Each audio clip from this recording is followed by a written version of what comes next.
Parfois, il y a ce mensonge-là qui passe comme quoi la masturbation est le plus grand péché. Personnellement, je dois dire que si c'était par exemple mon cas, je m'étais tellement retrouvé là à l'intérieur que pour moi, c'était déjà, boah, c'est comme si les autres péchés même à côté n'existait pas. C'était inexistant en fait. Salut à toi et bienvenue sur Vie en Christ. Moi c'est Anissé. Et moi c'est Lionel. Et ici on parle de foi, d'astuces, de lifestyle et de témoignages. Yeah!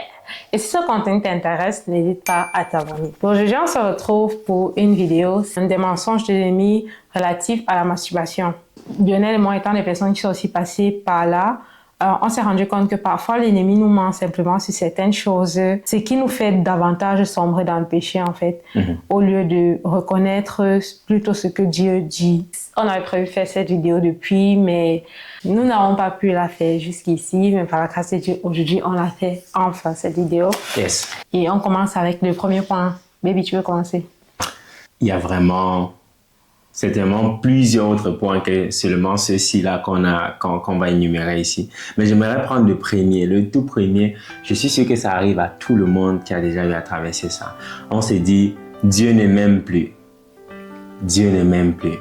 Et c'est simplement la culpabilité qui vient du fait que à l'intérieur, on aime le Seigneur. On veut faire ce qui lui plaît à lui. Mais quand on n'y arrive pas, automatiquement, il y a d'abord la culpabilité qui vient de nous-mêmes. Et maintenant, cette culpabilité-là, on dirait que, je vais dire ça comme ça vraiment, le diable vraiment vient amplifier le tout. Et c'est lui l'accusateur. Donc, on a l'impression que Dieu ne nous aime plus. Mais voici ce que la Bible dit dans Romains 5, 8. Mais Dieu prouve son amour envers nous en ce que lorsque nous étions encore des pécheurs, Christ est mort pour nous.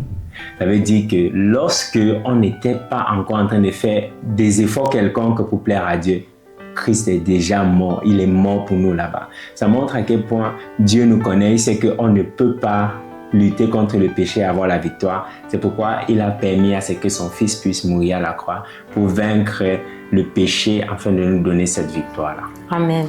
Amen. Amen. Tu peux donner le deuxième point? Le deuxième point, c'est un mensonge très courant. Quand tu vas te marier, tu vas arrêter de te masturber. Erreur. Erreur, erreur, erreur. Si tu te masturbes en tant que célibataire, en tant que fiancé, tu vas aussi te masturber en tant que mari. Déjà, la première des choses à savoir, c'est que le désir qui te pousse à masturber ne sera pas comblé par le sexe avec ton partenaire, avec ta femme ou avec ton mari, lorsque tu seras marié. Lorsque nous sommes célibataires, c'est l'occasion pour nous de travailler sur nous, de laisser le Seigneur travailler sur nous et en nous, afin que nous puissions être prêts pour le mariage. On a entendu beaucoup d'histoires de personnes mariées qui ont continué à se masturber dans le mariage jusqu'à ce que le Seigneur les délivre, quoi. Dernièrement, à EMC, ils ont fait une émission Inside où ils racontaient l'histoire d'un type qui se masturbait lorsqu'il était marié et il allait vraiment se masturber au point où la masturbation a gâté son mariage. Donc ça va jusque là. Plusieurs mariages aujourd'hui sont détruits pas à cause de l'infidélité mais à cause de la masturbation. Il faudrait aussi dire que par rapport à ça, tu es marié avec la personne mais tu n'es pas toujours avec la personne. Il n'y a pas toujours cette possibilité-là de faire comment? Il n'y a pas toujours cette possibilité-là d'avoir le plaisir sexuel là, avec ton époux ou bien avec ton époux. Elle va peut-être voyager ou bien il va voyager pendant un certain bout de temps. C'est pourquoi la Bible encourage vraiment à pouvoir se maintenir, à pouvoir se... Comment ça se dit? Avoir la maîtrise de soi. Avoir la maîtrise de soi. Ouais. Avoir la maîtrise... Peu importe, ça va toujours t'aider toute ta vie. Donc, ça ne peut qu'être un gain. Hébreux chapitre 12, verset 14, c'est écrit « Recherchez la paix avec tous et la sanctification sans laquelle personne ne verra le Seigneur. » La sanctification, ce n'est pas juste pour les célibataires ou alors ce n'est pas juste quand tu dois rechercher la sanctification en fait à tout moment, que tu sois célibataire, que tu sois marié, que tu sois fiancé. Et pécher contre son propre corps, si tu le fais en tant que célibataire, ne pense pas que c'est dans le mariage que tu vas arrêter de le faire. Parce que ça sera une habitude, ça sera une addiction, parce que ça va t'amener à être addict et tu auras besoin de ta dose de... Même dans le mariage, quoi, donc. Et le troisième point que je pourrais aborder ici, c'est parfois, il y a ce mensonge-là qui passe comme quoi la masturbation est le plus grand péché. Personnellement, je dois dire que c'était par exemple mon cas, je m'étais tellement retrouvé là à l'intérieur que pour moi, c'était déjà, wow. C'est comme si les autres péchés même à côté N'existait pas. c'était inexistant en fait. Tu te dis, ah non, ce n'est que le mensonge, mais la masturbation, oh Seigneur. Mais c'est complètement faux. C'est complètement faux. La Bible dit ceci en Romains encore, Romains 3, verset 23, c'est que tous ont péché en effet et sont privés de la gloire de Dieu. Tous ont péché. C'est pas que tous ont commis l'impudicité ou bien tous ont commis ici, là. La Bible ne fait absolument pas de différence par rapport à ça. La Bible ne fait absolument pas de différence entre la masturbation et les autres péchés. Ça veut dire, parce que tu as menti, toi, tac, directement, c'est la mort. Parce que le salaire du péché, c'est la mort. Parce que toi, tu t'es masturbé, c'est aussi la mort. Parce que tu as fait ci, c'est aussi la mort. Parce que tu as fait ça, c'est aussi la mort. Maintenant, c'est quoi les conséquences derrière le péché? C'est une autre histoire. Parce que la Bible dit que le péché, que tout péché qu'un homme commet est à l'extérieur. Mais l'immoralité sexuelle, donc tout ce qui est impudicité, masturbation, quoi que ce soit, dans ce sens-là, fornication, la Bible dit que c'est contre son propre cœur. C'est à l'intérieur. C'est pourquoi les conséquences de ça aussi sont terribles en soi. Mais sinon, ça reste un péché aussi comme de mensonge ou bien le fait de voler ou bien le fait de faire des excès de table. Je ne suis pas en train de dire que c'est quelque chose qu'on doit considérer comme petit. Non, je suis juste en train de montrer simplement comment est-ce qu'on pense que c'est tellement grand. Et crois-moi, ça vient encore ici, là, au niveau de la foi. Parce que ce que tu crains, d'une façon ou d'une autre, c'est ce qui t'arrive. C'est ce que Jean disait. Et voilà. Donc, en parlant de ça, j'ai juste pensé à ça. Et voilà. Donc, ce que toi, tu crains, c'est ce qui t'arrive. Pourquoi? Parce que pendant que tu crains des choses, c'est que tu es en train de méditer ces choses aussi à l'intérieur de toi. Tu es tellement en train de méditer ça qu'à la fin, la Bible dit quoi? Tout est possible à celui-là qui croit. Mais le fait de croire, ça vient par quoi? C'est une ferme assurance des choses qu'on espère. Tu as cette assurance-là que c'est tellement fort. Même si tu n'es pas en train d'espérer ça, tu te dis c'est tellement fort, c'est tellement fort, c'est tellement fort. À un moment donné, ça devient carrément une forteresse et ça devient terriblement difficile. Il faudrait donc que cette façon de penser-là soit complètement brisée. Amen. Amen. Certaines personnes disent, tout le monde le fait, donc tu peux aussi te permettre. Sur la vidéo par rapport à la masturbation, j'ai vu certaines personnes commenter ça, parce que tout le monde le fait, et donc, en fait, que c'est normal de se masturber. La Bible dit de ne pas se conformer au siècle présent, c'est le verset de la semaine. Romains chapitre 12, le verset 2. Ne vous conformez pas au siècle présent, mais soyez transformés par le renouvellement de l'intelligence, afin que vous discerniez quelle est la volonté de Dieu, ce qui est bon, agréable et parfait. Et le Seigneur désire que nous... Le Seigneur fait grâce, frère. En toute humilité. En toute humilité, c'est ça.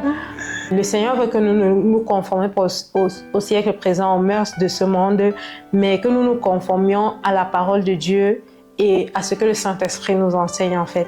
Parce que la Bible dit, il nous enseignera toutes choses. La sainteté fait partie des choses que le Saint-Esprit nous enseigne, parce que l'Esprit de Dieu veut aussi que nous vivons dans la sainteté, quoi. Sur Internet, tu vois, on te dit des raisons médicales